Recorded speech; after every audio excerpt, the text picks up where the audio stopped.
मती मारा नाव मती मारा मोहन पिचकारी तो हे देवगारी न हो। मती मारा नाव मती मारा मोहन पिचकारी तो हे देवगारी न हो। पहली पिचकारी मोहन लीला रो पर मारे। पहली पिचकारी मोहन लीला रो पर मारे। हमरे टिकावा का रंग बिगाड़े गहिरी पिचकारी न हो। हमरे टिकावा का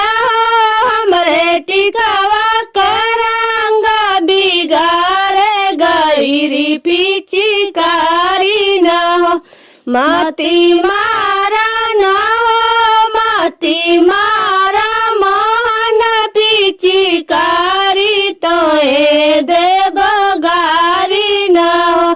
मती मारा न हो मती मारा मोहन पिचकारी तो हे देवगारी न हो। दूसरी पिचकारी मोहन नथियो पर मारे। दूसरी पिचकारी मोहन नथियो पर मारे। हमरे नथिया का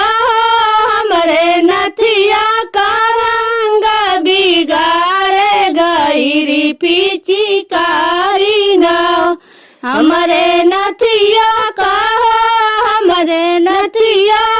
रंग बिगाड़े गहिरी पिचकारी न हो।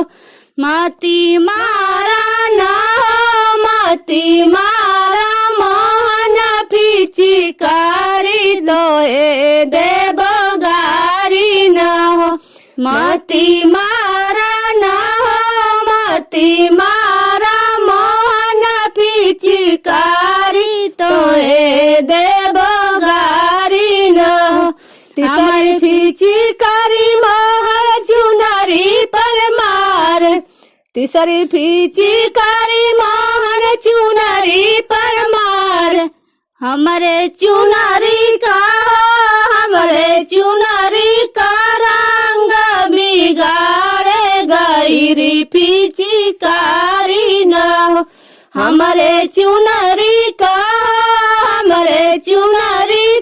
रंग बिगाड़े गहिरी पिचकारी न हो।